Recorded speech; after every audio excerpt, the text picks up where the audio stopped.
I come down. Well, most of the time I'm late right now. It's 5:30. I spend the first 3-4 hours here doing the pages, doing the emails, and trying to get as much administrative stuff done. Then I shit, shower, shave, and go over there and have a house meeting, and yeah. But sorry about the mess. Living high on the hog. How often do you make biscuits? Oh, so often you wouldn't even know it. It's no, whenever the mood strikes me. They're not made from scratch, so don't. They came out of a bag, frozen. But the kids will like them. They'll enjoy them. Check this out. Boys love this. Bacon jam. Huh? Spreadable bacon. They love it.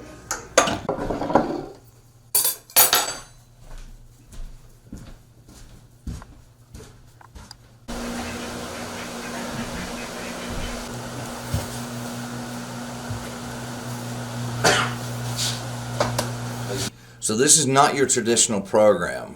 Traditionals are, is the non-traditional here is kind of an understatement.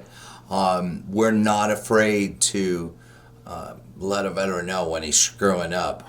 As opposed to a traditional program, it would be sit down and go, okay, Bob, that talk is unacceptable in here, or what you did was really, really, really bad.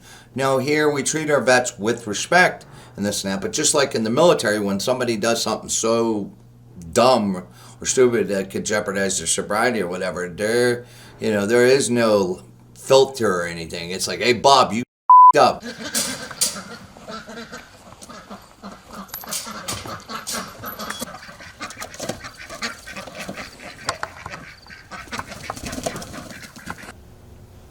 I started drinking at a very young age, and it just progressed, and I became alcoholic. It was a big issue for me. It was something that was happening every day. Even when I was in different programs or housing facilities, at the last location I was at, it was still a daily thing. And coming here has helped me to get away from it. And it's been very good for me, in my opinion. Good morning, please. I'm always done.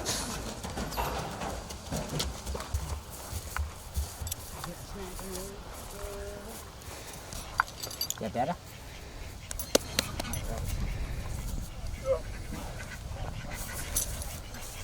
Drug and alcohol addiction is not an easy thing to break, and the cycle, it can be long and brutal. So here, they're given the opportunity to relearn societal behaviors to be normal per se, a normal sleep pattern, eating habits, work ethic, all at the same time while going to one of the best VAs in the country to deal with their mental health issues or their addiction.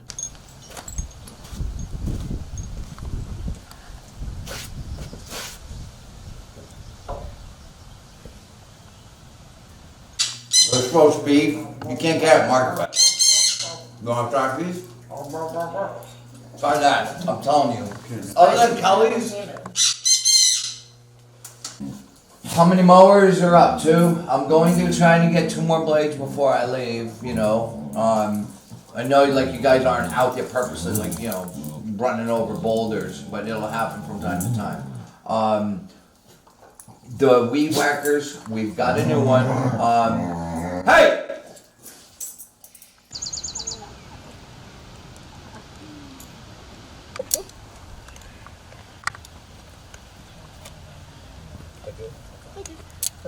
Make him run. And they've Every and they time. now have the lines in the middle to control the Yeah. horse. Just My to get horse. his head on. Your horse. Get all that energy. Sits out. down. I had gotten hooked on pain meds from the VA. They were handing them out like candy, and when they cut me off, it went to the streets looking for replacement. And then tried to kill myself after got hooked on Dilaudid, oxygen, oxymorphone pretty hard, mixed all that with meth, and here we are. What are your thoughts about the animals being here? Did you like working with them? And Animals were great to work with. You could sit there and talk to them, and they wouldn't judge you.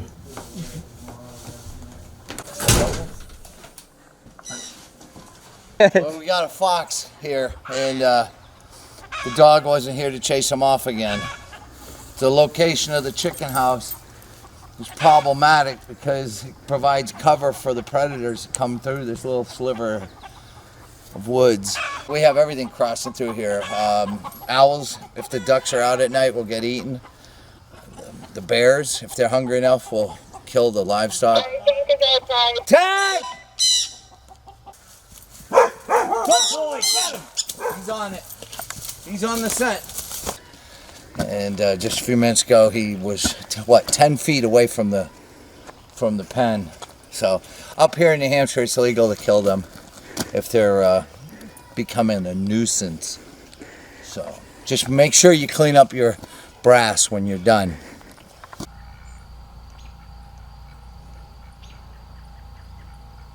And I sometimes forget to tell people that. I'm like, well That done. was awfully nice of you. Yep, there you go. You got it. Perfect.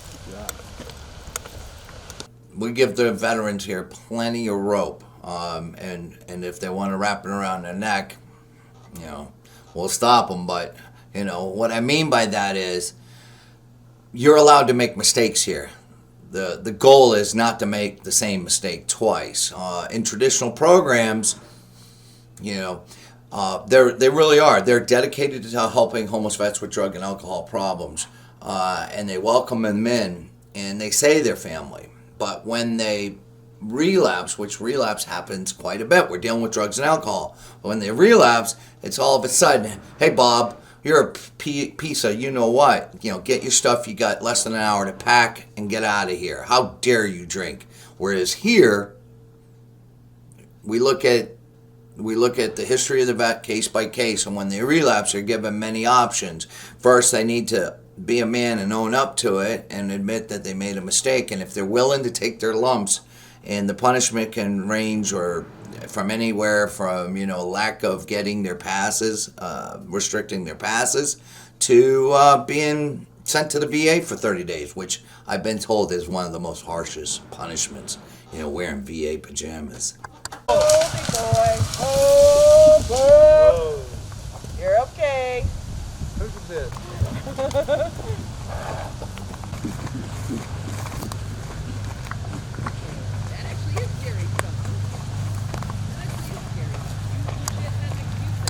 As opposed to actual ways to do stuff, we've been talking more on like how the horses think.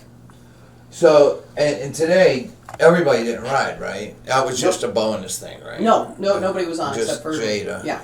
Yeah. Well, normally when I get a new guy, nobody's gonna get on a horse, touch a horse, so they've been here 90 days or more. Mm-hmm. And so with him coming in, everybody's qualified with that. But we're gonna start with the basic horse handling, and he's really, really good, like you are, hands-on, before we even get up on a horse.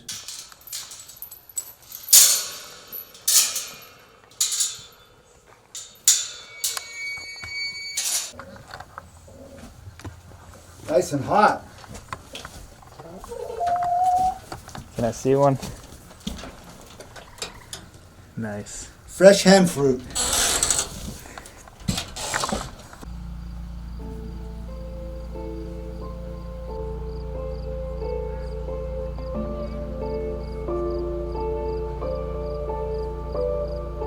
Your family, and we love you, you know, and that means through the good times and the bad times.